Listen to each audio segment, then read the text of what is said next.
Bonjour, bonjour, bonjour à tous et à toutes. Bonjour à tous les frères, bonjour à tous les papas.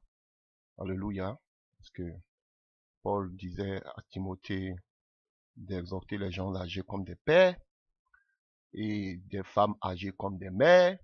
Donc je salue tous mes papas, je salue toutes mes mamans, ceux qui sont plus âgés que moi. Alléluia. J'ai beaucoup de respect pour vous. Alléluia. Ne tenez pas compte de toutes ces paroles qui sortent pendant la prédication. Alléluia. Voilà. Quand je parle, je dis tenez compte. Je parle peut-être des paroles qui sont un peu trop fortes. Alléluia. Ce n'est pas parce que je vais injurer qui que ce soit. Alléluia. Je vous aime, je vous respecte. Je respecte aussi ceux qui sont moins âgés que moi. Je respecte même les enfants. Alléluia. Je vous salue tous. Je salue tous ces papas, toutes ces mamans, toutes ces sœurs, toutes ces femmes, tous ces frères, alléluia, tous ces petits frères, toutes ces grandes sœurs, tous ces grands frères, je salue tous et je vous aime de l'amour de notre Seigneur Jésus-Christ de Nazareth. Alléluia. Soyez fortifiés, chers frères et sœurs, nous passons par des moments de troubles, alléluia, de persécution, d'attaques occultes, alléluia. Seul Dieu est notre force, seul Dieu nous défend dans tous ces combats. Alléluia. À lui, nous avons mis notre confiance. Alléluia. Voilà. Le message que nous prêchons ne plaît pas au diable, à ses agents. Alléluia. Aux démons et à tous ces occultistes. Alléluia. Et tant que le Seigneur me donnera la force, je prêcherai. Alléluia. Avec force. Ce message qui met sur ma langue. Merci pour tous ceux humblement qui se souviennent de nous. Dans les prières, j'en ai beaucoup vraiment besoin. Alléluia. Fortifiez-nous dans la prière, aidez-nous dans la prière. Alléluia. Euh, Levez la voix vers Dieu pour nous. Alléluia. Même si vous ne nous connaissez pas. Alléluia. Mais si vous êtes vraiment pour la véritable parole de Dieu. Alléluia. Nous sommes frères et sœurs. Nous faisons partie de la même famille en Christ. Que Dieu vous bénisse, que Dieu vous fortifie. Alléluia. Dans vos combats quotidiens. Alléluia. Sachez que celui qui est avec vous est plus fort que celui qui est dans le monde. Alléluia. Donc, nous voulons parler d'un thème majeur, d'un thème, peut-être vous l'avez entendu parler, et c'est un beau texte dans les évangiles. Alléluia. On entend parler, alléluia, de ce thème. Qu'est-ce que c'est égal? Qu'est-ce que c'est vraiment ce thème? Alléluia. Les gens le prêchent de façon, excusez-moi pour le thème, de façon un peu académique, un peu trop élevée. Alléluia, à la conscience de beaucoup. Alléluia. Et ça met un peu de confusion. Donc, en ce matin, Dieu permet que je puisse vraiment m'entretenir avec vous sur ce thème qui est très important. On parle beaucoup de l'esprit, de l'esprit, de l'esprit, de l'esprit. Et encore, nous allons continuer à parler de l'esprit et de l'esprit. Alléluia. Un thème vraiment majeur. Alléluia. Donc, je vais aller rapidement, nous allons lire beaucoup. Je vais pas trop vous emmerder avec des thèmes trop académiques ou bien des thèmes trop bibliques au niveau de beaucoup, mais je vais essayer d'être un peu doux dans mes propos. Quand je parle de douceur, je parle de mettre un peu d'eau dans mon vin pour que cela soit accessible à tous. Alléluia. Voilà. Ceux qui n'ont pas mis, peut-être qui ne comprennent pas, qui ne sont pas là à l'école, pour tout le monde, pour que pas des propos académiques, alléluia, même des propos terre à terre, pour que cela puisse parvenir à tout le monde, parce que c'est un thème vraiment très majeur au centre, alléluia, de l'évangile de Jésus-Christ de Nazareth. Alléluia. Et ce thème dont nous voulons parler aujourd'hui, c'est la nouvelle naissance. La nouvelle naissance, alléluia. Pourquoi naître de nouveau? Alléluia. Pourquoi naître de nouveau? Et vous savez que dans le Nouveau Testament, il n'y a pas... Jésus a parlé de la nouvelle naissance qu'une seule fois dans le livre de Jean. Alléluia. Un thème très crucial, mais qui n'est pas trop, alléluia, trop développé. Alléluia. Dont on n'en parle pas trop dans les évangiles. Alléluia. Beaucoup de disciples de Jésus en ont parlé de régénération. On va voir quelques passages qui parlent aussi de cela. Alléluia. Ceci étant, nous allons prendre la parole, alléluia, et j'ai parlé tout à l'heure de nouvelle naissance. Vous allez voir que dans d'autres passages, on parle de naître d'en haut ou renaître d'en haut. On va parler de cela en profondeur. Alléluia. Que le nom de Dieu soit béni, soyez attentifs et que Dieu ouvre notre entendement pour que nous puissions vraiment bénéficier de ce message. Nous prenons notre passage dans le livre de Jean. Alléluia. De Jean. Voilà. Donc, nous allons parler de la définition de la nouvelle naissance, comment faire pour naître de nouveau. Alléluia. Je ne vais pas parler des étapes, mais nous allons parler des aspects, alléluia, qui composent la nouvelle naissance ou la nouvelle, ou bien renaître d'en haut, ou bien naître d'en haut si vous voulez. Alléluia. On va parler de tous ces aspects de la vie chrétienne. Alléluia. Donc, pour thème, la nouvelle naissance. Pourquoi naître de nouveau? Alléluia. Nous partons dans le livre de Jean. Jean 3. Alléluia. Un passage que vous connaissez déjà. Alléluia. Lisons la parole de Dieu au nom de Jésus-Christ de Nazareth. Jean 3 à partir du verset 1. Il y avait un homme qui s'appelait Nicodème, membre du parti des pharisiens. C'était un chef des Juifs. Il vient trouver Jésus de nuit et le salua en ces termes. Excusez-moi, d'entrée de jeu, je voudrais dire que j'ai pris une version diluée, une version très simple pour que ce soit accessible à l'attention de tout le monde. Alléluia. Voilà. Donc, je reprends. Il y avait un homme qui s'appelait Nicodème, membre du parti des pharisiens. C'était un chef des Juifs. Il vient trouver Jésus de nuit et le salua en ces termes. Maître, nous savons que c'est Dieu qui t'a envoyé pour nous enseigner car personne ne saurait accomplir les signes miraculeux que tu fais si Dieu n'est pas avec lui. Jésus lui répondit, vraiment, je te l'assure, à moins de renaître d'en haut, personne ne peut voir le royaume de Dieu. Et si vous prenez d'autres versions, on vous dira, Jésus lui répondit, en vérité, je te le dis, si un homme ne naît de nouveau, il ne peut voir le royaume de Dieu. Alléluia. Alors, on continue. Alléluia. Alors, on continue. Comment un homme peut-il naître une fois vieux? S'exclama Nicodème. Il ne peut tout de même pas retourner dans le ventre de sa mère pour y naître. Vraiment, je te l'assure, reprit Jésus, à moins de naître d'eau. Vous voyez, Jésus parle maintenant de naître d'eau, c'est-à-dire d'esprit. Là, déjà, c'est déjà expliqué. On va en parler. Personne ne peut entrer dans le royaume de Dieu. Alléluia. Je reprends, excusez-moi, je m'emballe un peu. Vraiment, je te l'assure, reprit Jésus, à moins de naître d'eau, c'est-à-dire d'esprit, personne ne peut entrer dans le royaume de Dieu. Ce qui naît d'une naissance naturelle, c'est la vie humaine naturelle. Ce qui naît de l'esprit est animé par l'esprit. Ne sois donc pas surpris si je t'ai dit, il faut renaître d'en haut. Le vent souffle où il veut.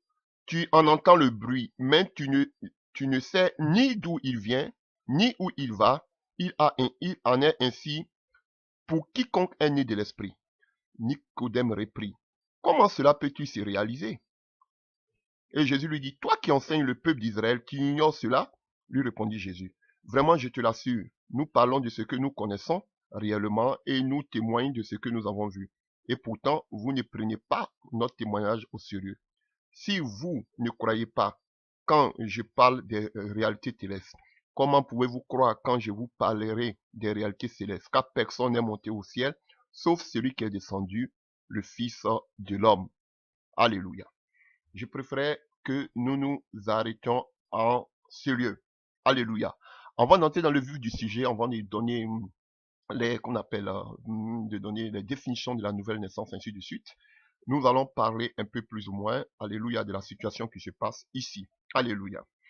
Et je voudrais commencer par le verset 10 du chapitre 3. Jésus dit, toi qui enseignes le peuple d'Israël, ignores-tu cela? Alléluia. Donc, dans d'autres versions, si je prends, Jésus lui répondit, tu es docteur d'Israël et tu ne sais pas ces choses. Alléluia. Donc, ici, on nous dit que Nicodème était un docteur de la parole qui faisait partie de cette secte qu'on appelait les pharisiens.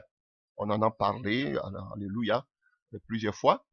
Donc, on voit que c'était un docteur de la parole, Nicodème. Alléluia.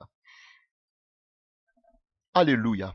Donc, Les traditions nous disent que, j'en ai parlé une fois, que Nicodème était l'arrière-petit-fils, alléluia, de Éliel. Alléluia. Éliel, c'était un juif qui détenait une école, alléluia, pendant le temps des Maccabées. Dieu voulant, on parlera peut-être de cela un jour. Alléluia, pendant ce temps-là, à la période des Maccabées, hein, qui s'étend juste après Malachie, vous allez voir toute cette période-là jusqu'à Jean-Baptiste. Alléluia, où il y a eu la révolte des Maccabées. Alléluia. Dieu voulant, peut-être on en parlera. Alléluia. Donc, ici, on nous dit, alléluia, que son arrière-grand-père avait une école célèbre. Alléluia. Et c'est un d'entre eux qu'on appelle, qui ont pu, alléluia, faire la réformation, qu'on appelle, qui ont réformé, qu'on appelle toute la loi. Alléluia. Voilà. Donc, tous ces savants et juifs, alléluia, qui ont commencé à mettre des, qu'on appelle des voyelles et consorts. Donc, son grand-père, son arrière-grand-père était un homme réputé dans la loi, alléluia, de Moïse. Donc, Nicodème était un de ses petits-fils, lui aussi, qui était plongé dans la loi.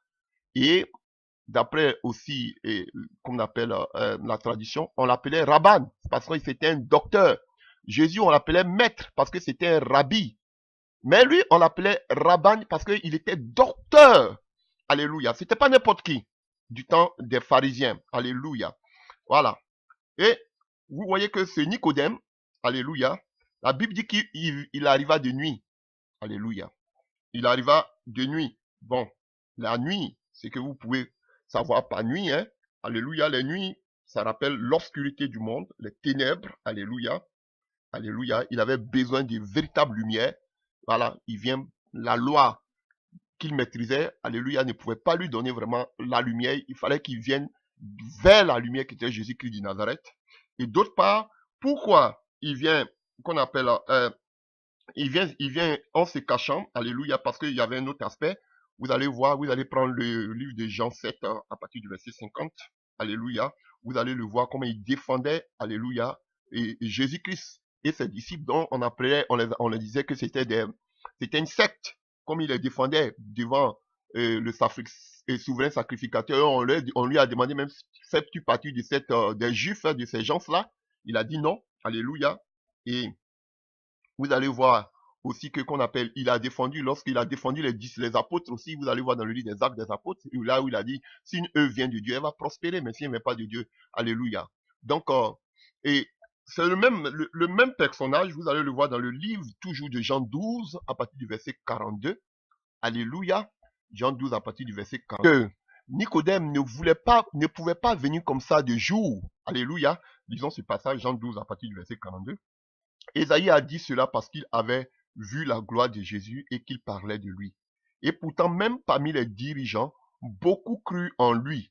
Mais à cause des pharisiens, il n'osait pas le reconnaître ouvertement de peur d'être exclu de la synagogue, car il tenait davantage à l'approbation des hommes qu'à celle de Dieu. Alléluia. Vous voyez, si vous voulez, je peux prendre une autre version, mais vous pouvez le lire vous-même. Hein? Alléluia. Et comme je l'ai dit, Jean 14, à partir du verset, Jean 12 du moins, à partir du verset 41, j'ai pris 41. Alléluia. Vous pouvez le lire. Alléluia. On part, même si vous voulez, à partir du verset 37. Malgré tant de miracles qu'il avait fait, que Jésus avait fait en leur présence, ils ne croyaient pas en lui, afin que s'accomplisse la parole qu'Isaïe le prophète a prononcée. Seigneur, qui a cru à notre prédication et à qui le bras du Seigneur a été révélé. Ainsi aussi ne pouvait-il pas croire parce qu'Isaïe a dit encore, il a aveuglé les yeux et il a endurci le cœur du Père qui ne le voit, des yeux qui ne comprennent, du cœur qui ne se convertissent et que je ne les guérisse. Isaïe dit ces choses lorsqu'il vit sa gloire et qu'il leur parla de lui. Cependant, même parmi les chefs religieux et parmi les chefs, plusieurs crurent en lui, mais à cause des pharisiens, ils n'en faisaient pas l'aveu dans la crainte d'être exclus de la synagogue, car ils aimaient la gloire des hommes plus que la gloire de Dieu. Voici un des motifs pour lesquels Nicodème ne pouvait pas venir dans la journée rencontrer Jésus-Christ de Nazareth. Alléluia. Ils avaient peur d'être exclus de leur synagogue parce qu'ils aimaient la gloire des hommes que la gloire de Dieu. Comme beaucoup aujourd'hui de ces faux pasteurs, beaucoup aujourd'hui de ces faux révérends aiment la gloire, l'honneur des hommes. Quand on dit voici un grand serviteur de Dieu, quand on dit que voici un gourou, voici un révérend, alléluia, que aujourd'hui, regardez même eux-mêmes dans leur langage, comme ils parlent, alléluia, avec arrogance. D'autres même vont aller même jusqu'à blasphémer pour dire que la puissance de Dieu, c'est construire des bâtiments, c'est construire qu'on appelle, c'est soutenir des veuves. La puissance de Dieu, c'est créer des écoles, qu'on appelle, frères. Si c'était ça là, nos gouvernements là, ils en font plus, mais ils n'ont pas la puissance de Dieu. Donc pardonnez, ne blasphémez pas s'il vous plaît. Alléluia. Si vous avez dévié, reconnaissez que vous avez dévié, repentez-vous et revenez.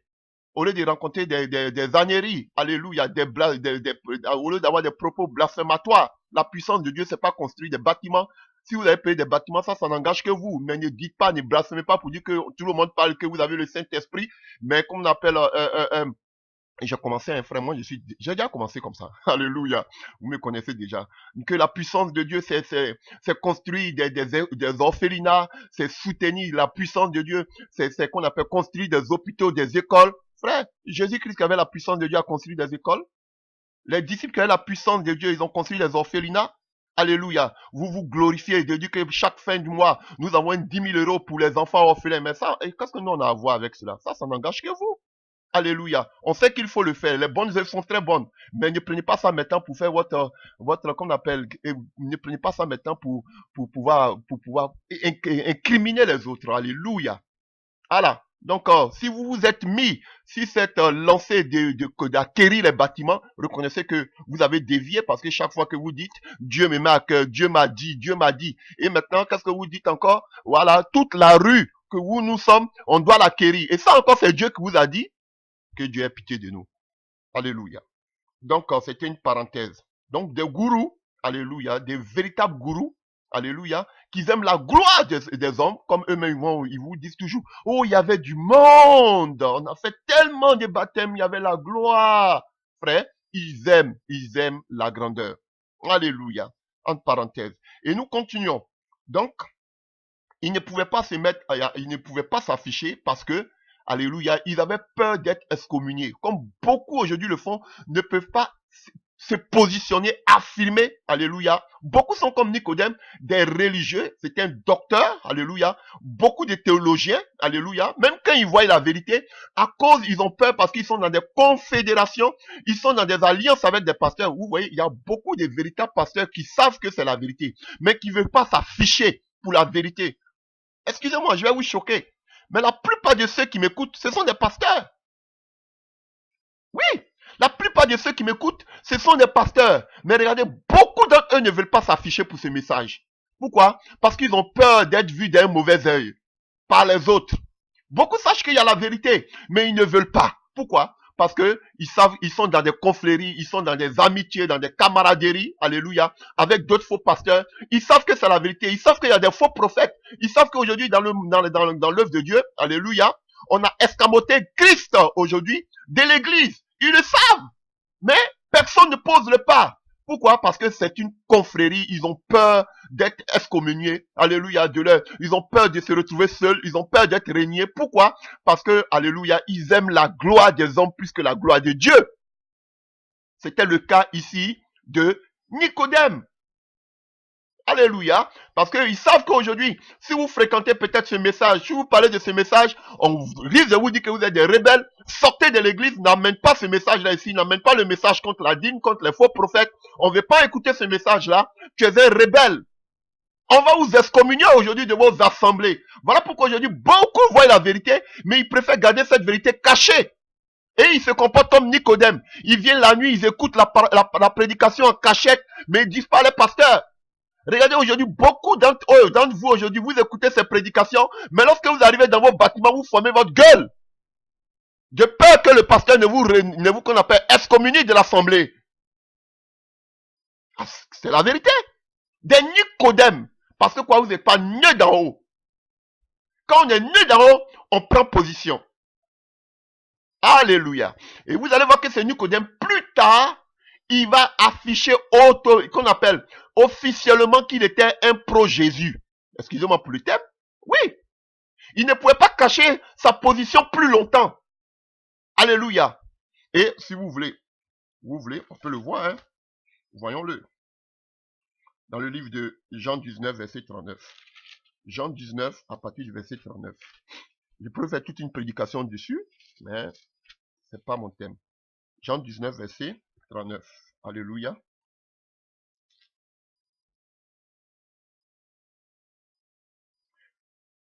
À partir du verset 38.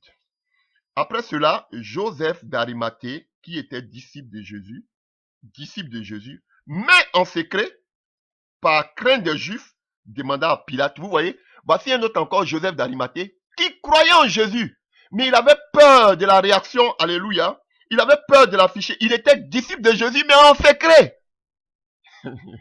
Waouh! Comme beaucoup aujourd'hui le font en secret. Ah, c'est la vérité, c'est qui ils prêchent là. Ce que ces gens-là prêchent là, ça c'est la vérité. Mais ils le font en secret. Ils ne veulent pas l'affirmer. Alléluia. Dans les salons, dans les cuisines ou même dans les chambres, ils vont dire c'est la vérité. Mais lorsqu'ils arrivent dans leur assemblée, ils ferment la bouche.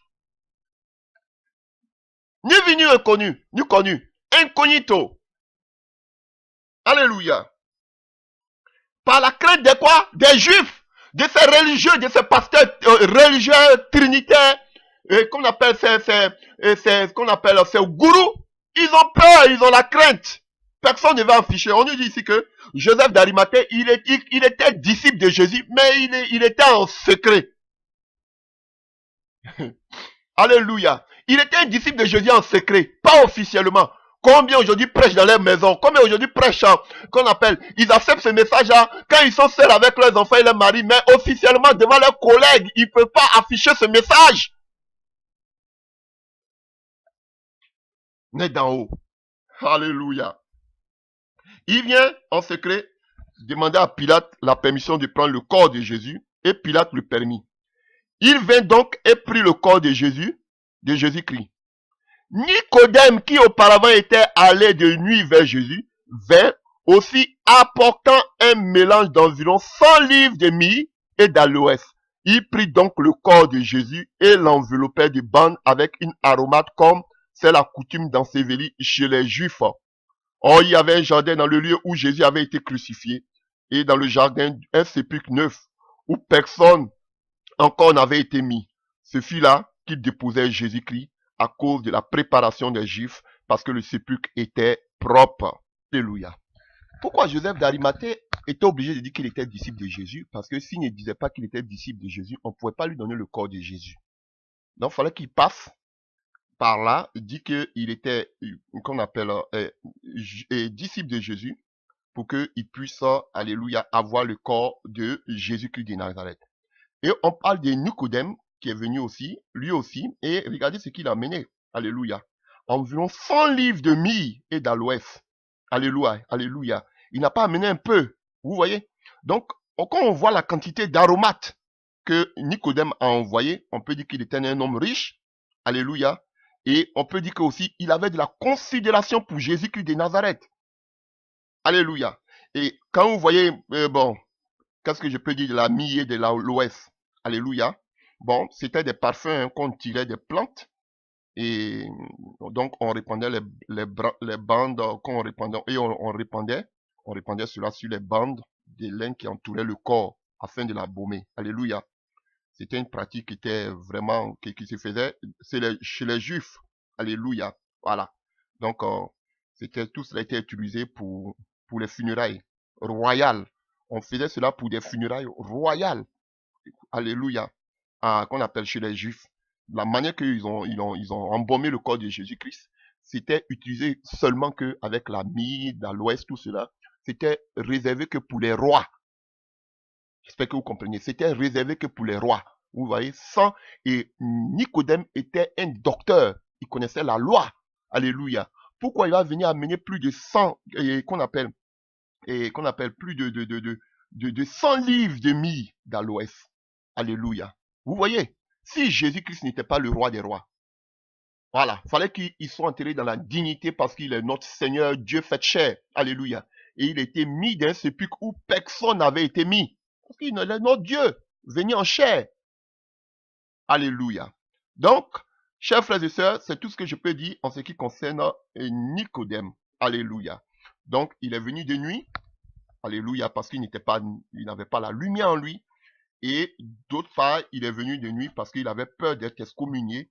Et plus tard, on verra que lui-même, il a affirmé il est venu aussi avec, qu'on appelle, venu rejoindre Joseph d'Arimathée pour prendre le corps de Jésus, pour le déposer dans le sépulcre qu'ils ont investi pour l'embaumement de Jésus-Christ de Nazareth. Alléluia. Et plus tard, dans les actes des apôtres, vous allez voir qu'il va défendre aussi les apôtres. Il avait maintenant, alléluia, clairement aux yeux du monde entier, dit aux yeux des Juifs qu'il était un pro Jésus-Christ de Nazareth. Donc, chers frères et sœurs, n'acceptez pas ce message seulement que dans les noirs, dans vos chambres ou dans vos maisons. Alléluia. Mais ce message doit être proclamé, alléluia, à la vue de tous. Vous devez prendre position pour la vérité. Alléluia. Alléluia. Donc, c'est ce que je peux dire. Alléluia. Donc, nous allons parler maintenant de la conversation. Alléluia. De la conversation. Alléluia. Il était question de la nouvelle naissance. Nicodème vient sur le côté puissance, alléluia, miracle, disant à Jésus que personne ne peut faire ce que tu fais si le Seigneur n'est avec lui. Alléluia. Alléluia. Dans le livre de Jean 3. Alléluia. Et Jésus qui le reprend en vérité pour lui dire, je te dis, si un homme ne naît de nouveau, il ne peut voir le royaume de Dieu. Alléluia. Ou bien, comme dans d'autres versions, on va vous dire, si quelqu'un ne renaît, renaître d'en haut, si quelqu'un, vraiment, je te l'assure, à moins de renaître d'en haut, personne ne peut voir le royaume de Dieu. Alléluia. Et ce message, pour beaucoup, il est ambigu. Alléluia. Mais cette expression est naître de nouveau ou renaître d'en haut, alléluia, peut vouloir dire naître d'en haut ou naître de nouveau. C'est le même thème. Alléluia.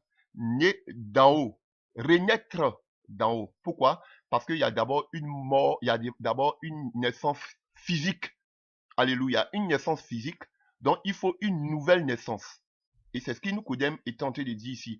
Dois-je entrer dans le sein de ma mère et renaître? Non, on est déjà né dans la chair, mais maintenant il faut une nouvelle naissance, on va le voir tout à l'heure, dans l'esprit. Alléluia. Donc c'est tout, je suis en train d'expliquer d'abord qu'on appelle la conversation, après nous allons entrer en profondeur. Alléluia. Donc, s'ensuit, et Nicodème peut demander au verset 4, alléluia, comment il fallait que passa par là, non c'est pas là, à partir du verset 4, chapitre 3, à partir du verset 4, comment un homme peut-il naître quand il est vieux? Peut-il entrer dans le sein de sa mère et naître?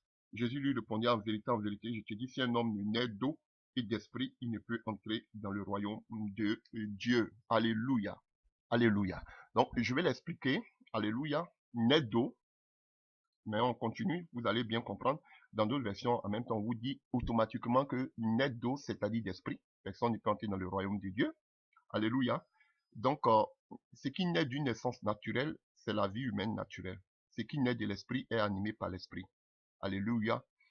Ne sois donc pas surpris que je t'ai dit, il faut naître d'en haut, le vent souffle où il veut, tu en entends le bruit, mais tu ne sais d'où il vient, ni où il va, il en est ainsi pour quiconque est né de l'esprit.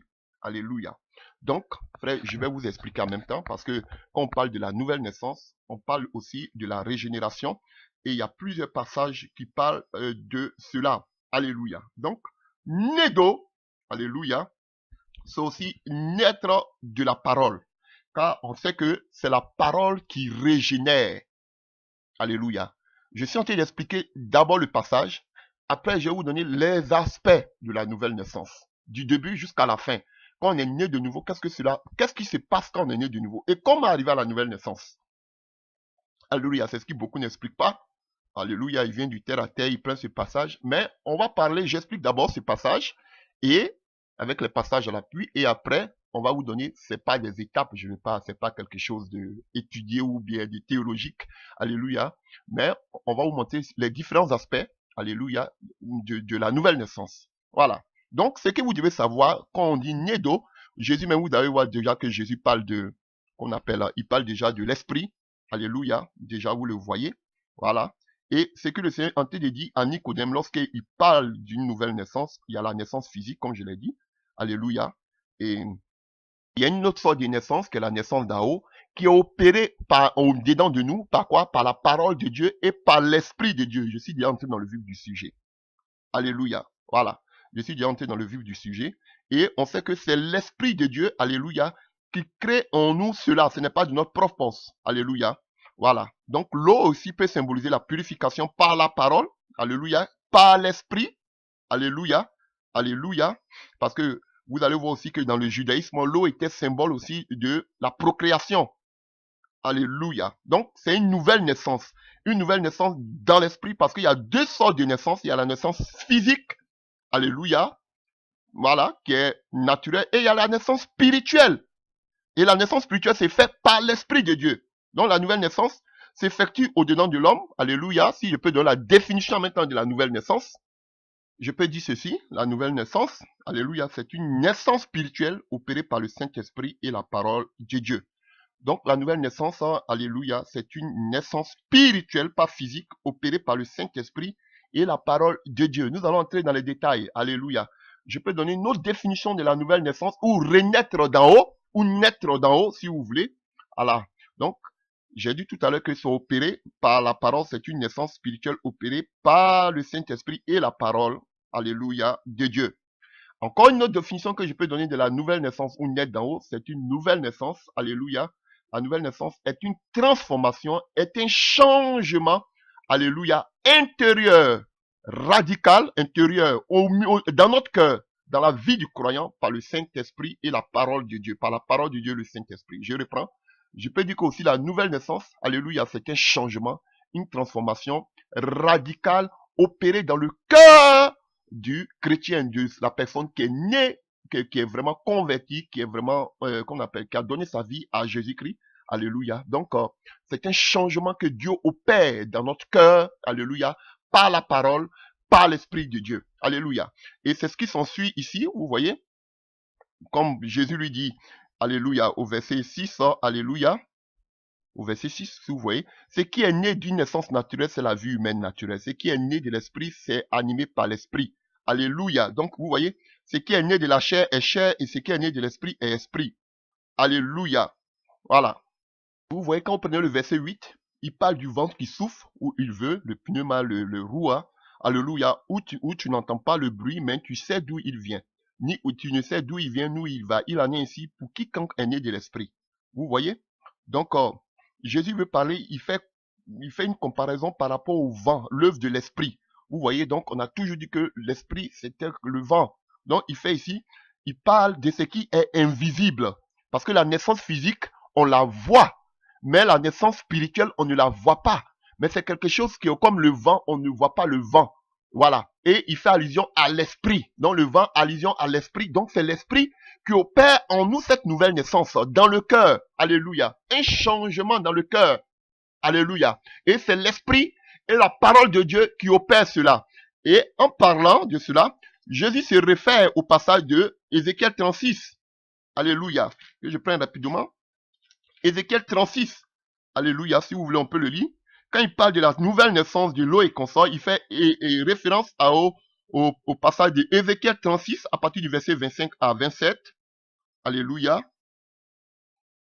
Voilà, si vous voulez. On peut aller un peu plus haut. À partir du verset 22. Ézéchiel 36 à partir du verset 22. C'est pourquoi dit à la maison d'Israël, ainsi parle le Seigneur l'Éternel, c'est pas à cause de vous que j'agis de la sorte, maison d'Israël, c'est à cause de mon saint nom que vous avez profané parmi les nations et vous, où vous êtes allés. Je sanctifierai mon grand nom qui a été profané parmi les nations que vous avez profané au milieu d'elles. Et les nations sauront que je suis l'Éternel, dit le Seigneur. L'Éternel, quand je serai sanctifié par vous, sous les yeux, je vous retirerai d'entre les nations, je vous rassemblerai de tous les pays et je vous ramènerai dans votre pays. Je répandrai, là, écoutez bien, c'est une prophétie qui concerne l'avenir et qu'on appelle glorieux d'Israël. Alléluia. Ce qui s'est fait déjà parce que beaucoup d'Israélites qui étaient dans la diaspora commencent à revenir maintenant en Israël. Alléluia. Je vous ramènerai dans votre pays, je répandrai sur vous une eau pure et vous serez purifiés. Vous voyez, on parle d'une eau pure. je vous purifierai de tous vos souillures et de toutes vos idoles.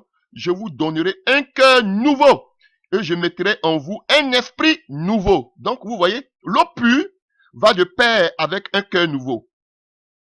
Alléluia. Et le cœur nouveau va de pair avec un esprit nouveau.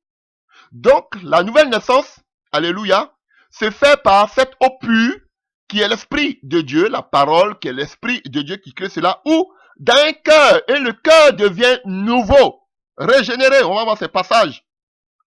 Et j'ôterai de votre corps le cœur de pierre. Vous voyez? Donc, la nouvelle naissance, c'est d'enlever ce cœur de pierre que nous avons pour nous donner un nouveau cœur. Un cœur nouveau.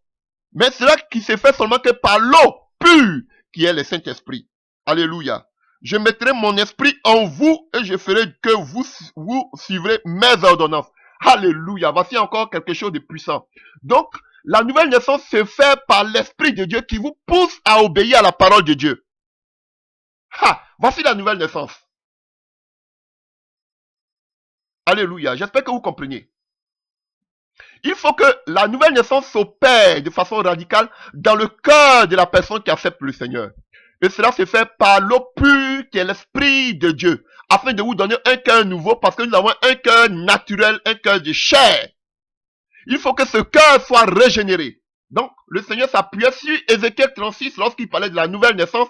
Voilà pourquoi il disait à Nicodème, toi qui es docteur en Israël, tu ne sais pas ces choses. Comme beaucoup de théologiens sont aveuglés. Il y a un message que Dieu me met à cœur bientôt, on prêchera là-dessus. Alléluia.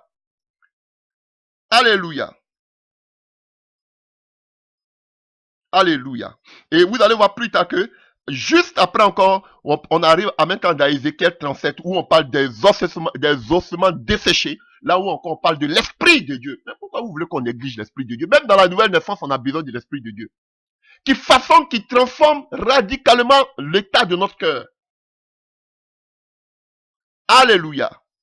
Donc, voilà en grosso modo comment on peut parler, alléluia, de ce passage avant d'entrer en profondeur. Alléluia. Alléluia. Et parlant aussi de la nouvelle naissance, on peut parler ou naître d'en haut, ou bien renaître d'en haut. Alléluia. On peut utiliser aussi le terme régénération. Nous sommes régénérés. Alléluia. Lorsqu'on parle de la nouvelle naissance. Et il y a une personne qui parle aussi de ce passage. Alléluia. C'est notre frère Pierre. 1 Pierre 1 à partir du verset 23. 1 Pierre 1 à partir du verset 23. Alléluia. Que dit-nous Paul? Bon, verset 22. Ayant purifié vos âmes en obéissant à la vérité par l'esprit, encore, ça revient encore, lorsqu'on parle de la nouvelle génération, on nous dit qu'on était purifié, alléluia, par l'esprit, pour avoir un amour fraternel sincère, aimez-vous ardemment les uns les autres de tout votre cœur, puisque vous avez été régénérés. Quand on parle de naître d'en haut, renaître d'en haut, de nouvelle naissance, on parle aussi de régénération. On était régénérés non pas par une sémence corruptible, mais par une sémence incorruptible, par la parole vivante et permanente de Dieu. Alléluia. Donc, ce qui régénère, ce qui pousse à la nouvelle naissance ou à renaître d'en haut, c'est la parole vivante de Dieu. Comme je vous ai dit, la nouvelle naissance s'effectue par l'esprit en nous qui pousse, comme on a vu en Ézéchiel 36, qui nous pousse à obéir à la parole. Alléluia. Alléluia. Et qu'est-ce que la nouvelle naissance? Alléluia. Et encore, nous continuons. Allons-y. Continuons. Dans le livre de Colossiens, alléluia. Colossiens 3 à partir du verset 9. Alléluia. Que nous dit encore ici? On nous parlait du revêtement de l'homme nouveau. Colossiens 3 à partir du verset 9 à 10. Pierre nous parle de régénération. Alléluia. On verra un autre aspect ici. Alléluia. Colossiens 3 à partir du verset 9 à 10. Ne mentez pas les uns aux autres, vous étant dépouillés du vieil homme. Dieu permettra, je ferai une prédication sur le vieil homme. Alléluia. Vous étant dépouillés du vieil homme et de ses œuvres, ayant revêtu l'homme nouveau, qui se renouvelle dans la connaissance selon l'image de celui qui l'a créé. Il n'y a ni grec, ni juif, ni circoncis, ni incirconcis, ni barbare, ni chite, ni esclave, ni libre, mais Christ en tout et en tous. Alléluia. Donc, on nous parle de revêtement de l'homme nouveau. Donc quand tu es né de nouveau, tu révèles l'homme nouveau parce que l'homme ancien, le vieil homme est dépouillé, a disparu. Alléluia. Le vieil homme, c'est tout ce qui, alléluia, je ferai l'enseignement dessus, Dieu voulant. Le vieil homme, c'est tout ce qui a trait au désir de la chair. Alléluia, notre vie passée. Donc quand tu es né de nouveau, tu révèles l'homme nouveau. Tu vis en nouveauté de vie. Comme qu'on appelle Corinthiens 5, 17 nous dit, quand on est en Christ, on est une nouvelle créature. Les choses anciennes sont passées. Donc, la nouvelle naissance, c'est devenu une nouvelle créature. Ton passé est enseveli avec Christ. Et cela s'effectue seulement que par l'Esprit de Dieu qui pourra créer en toi cela par la parole. Ce n'est pas par ta propre force. Alléluia. Nous en reviendrons. On va parler des différents aspects, alléluia, de la nouvelle naissance ou bien de renaître en haut, ou bien de naître en haut. Alléluia. Je sens seulement que dans les théories, alléluia, qu'il faut aussi beaucoup de bien, alléluia. Donc nous devons être dépouillés du vieux homme, alléluia, et de ses œuvres, les œuvres de la chair. Donc Galates 5 nous parle, c'est les choses de ce monde, alléluia, alléluia. Nous devons dépouiller du vieil homme et de ses œuvres pour revêtir l'homme nouveau. Donc la nouvelle naissance, c'est se dépouiller des œuvres de la chair, alléluia.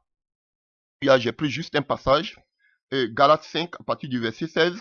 J'ai dit Galates 5 à partir du verset 16. J'ai dit donc, marchez selon l'esprit, parce que quand tu es né de nouveau, tu renais de nouveau, tu es né, qu'on appelle la nouvelle naissance d'en haut, tu ne marches plus selon la chair, comme il a dit à Nicodème, alléluia, mais tu marches selon l'esprit, et tu peux pas accomplir les désirs de la chair. Ça, c'est le vieil homme, car la chair a des désirs contraires à ceux de l'esprit. Tu ne peux pas marcher par l'esprit et par la chair, frères et sœurs. Alléluia. Et on nous dit que l'esprit a des désirs contraires à celles de la chair, et ceux de la chair ont des désirs opposés entre eux, afin que vous ne fassiez point ce que vous voudrez. Si vous êtes conduit par l'esprit, vous n'êtes point sous la loi. Alléluia. Or, les œuvres de la chair sont manifestes. Voici les désirs de la chair, ce sont l'adultère, l'impudicité, l'impureté, la dissolution, l'idolâtrie, la magie, les inimitiés, les querelles, la jalousie, les animosités, les disputes, les divisions, les sectes, l'envie, le meurtre, l'ivrognerie, les excès de table et les choses semblables. Je vous dis d'avance que j'ai déjà dit, ceux qui commettent de telles choses n'hériteront pas le royaume de Dieu. Alors que Jésus Christ a dit à Nicodème, si tu n'es né d'eau et d'esprit, tu ne peux pas voir le royaume des cieux. On parlera du royaume des cieux tout à l'heure. Alléluia. Quel est le message qu'on doit prêcher? Quel est le message que Jésus-Christ a prêché? Quel est le message que les disciples ont prêché? C'était le message du royaume des cieux. Ah, tout ça, ça fait partie de la nouvelle naissance. Et on nous dit que le vieil homme, c'est tout ce qu'on vient de citer. Alléluia. Tous ceux qui font la magie, ces faux prophètes et plein de choses, impudicité et consorts, toutes ces personnes n'hériteront pas du royaume des cieux. Ça, c'est le vieil homme. Et tu dois dépouiller de tout cela. De ta propre force, tu ne pourras pas. C'est par l'Esprit de Dieu, chers frères et sœurs. Alléluia. Et il y a ce mauvais enseignement qui passe, qui vous dit que Jésus-Christ, vous ne pouvez pas obéir à toute la parole de Dieu. Pourquoi? Parce que Jésus est venu, il était 100% Dieu. C'est ce que les gens disent. Donc, vous ne pouvez pas marcher, respecter toute la parole parce que Jésus-Christ de Nazareth, il était 100% Dieu. Voici un mensonge. Jésus était en chair comme nous. Alléluia. Lorsqu'il est venu sur la terre, alléluia. Donc si Jésus a pu le faire, nous aussi nous pouvons le faire. Alléluia. Vous citez ce passage qui me fait souvent rire. Alléluia. Nous ferons plus de miracles que Jésus-Christ. C'est pas seulement dans le domaine des miracles, mais dans sa manière aussi de marcher. Alléluia. Nous devons être semblables à Christ. Alléluia. Vous citez toujours Galates 2, verset 20, n'est-ce pas? Alléluia. Si je vis, ce n'est plus moi qui vis, c'est Christ qui vit en moi. Donc si Christ vit en toi, il ne peut pas prendre ton corps pour aller vivre dans l'impudicité. Alléluia. Tu es sûr que l'Esprit de Dieu peut te conduire dans les boîtes de nuit, dans les discos, ou à te pousser à boire du Bailey ou bien je ne sais pas quoi, du Johnny Walker. L'Esprit de Dieu qui habite en toi, si Dieu te conduit, il peut te pousser, alléluia, à boire du whisky. Et j'ai dit, je suis chrétien. On va voir aujourd'hui là. Alléluia. Donc, la nouvelle naissance nous pousse, nous dépouille du vieil homme et de ses œuvres, et nous revêtons l'homme nouveau. Selon Colossiens 3, verset 9 à 10. Alléluia. Et que nous dira Éphésiens? Éphésiens nous dira que nous sommes morts au péché, ensevelis avec Christ. Alléluia.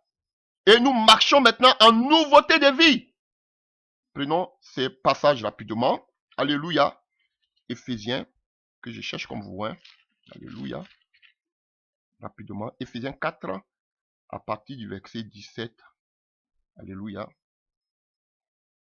Voici donc ce que j'ai dit, et voici ce que j'ai dit, ce que je déclare dans le Seigneur, c'est que vous ne marchez plus, vous ne marchez comme les païens qui marchent selon la vanité de leurs pensées. Ils ont l'intelligence obscurcie, ils sont étrangers à la vie de Dieu à cause de l'ignorance qui est en eux à cause de l'endurcissement de leur cœur. Alléluia. Ayant perdu tout sentiment, ils se sont livrés à la dissolution pour commettre toute espèce d'impureté jointe à la cupidité. Même vous, ce n'est pas ainsi que vous avez appris Christ, si du moins vous l'avez entendu, et si conformément à la vérité qui est en Jésus, c'est en lui que vous avez été instruits à vous dépouiller aux égards de votre vie passée du vieil homme qui se corrompt par la convoitise trompeuse, à être renouvelé dans l'esprit de votre intelligence et à revêtir l'homme nouveau, créé selon Dieu dans une justice et une sainteté que produit la vérité. Donc vous voyez, encore, Paul nous parle de l'homme nouveau. Donc quand tu es né de nouveau, alléluia, tu ne te corromps plus par la chair passée. Alléluia, tu deviens, Dieu crée en toi un esprit nouveau, il amène en toi un esprit nouveau, il sanctifie toutes choses et ta vie passée, le vieux homme, ils sont passés. La convoitise de ce monde, la cupidité, tout cela est passé. Alléluia. Et j'avais un ministre de l'éducation à mon temps, dans mon pays, qui disait, qui avait l'habitude de dire, un pied dedans, un pied dehors, c'est dehors. Alléluia. Tu ne peux pas vivre une double vie quand tu es né de nouveau. L'Esprit de Dieu ne peut pas te conduire vers les choses, les désirs de la chair. Ce n'est pas possible. Alléluia. L'Esprit de Dieu te conduit vers la sainteté, vers la sanctification. Voilà pourquoi il dit ces faux prophètes, vous pouvez les reconnaître parce qu'un véritable prophète doit te conduire vers une vie sainte. Pas vers la convoitise de ce monde, pas vers les désirs de la chair.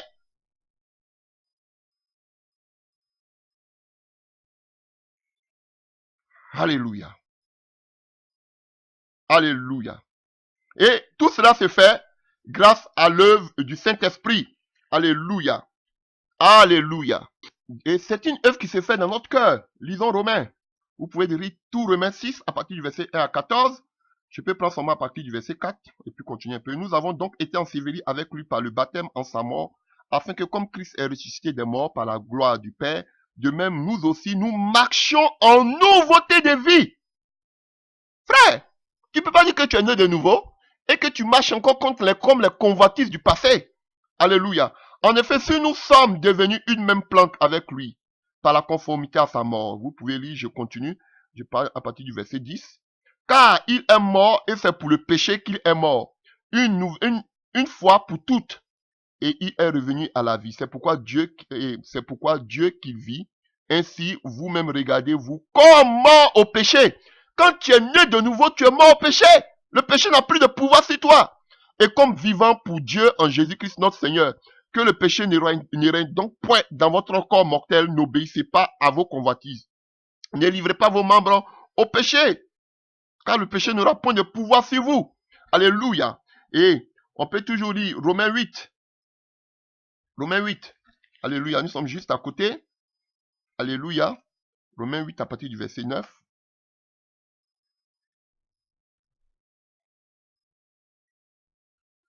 Pour vous, vous ne vivez pas selon la chair, mais selon l'esprit. Si, dis-moi, l'esprit de Dieu habite en vous. Ha!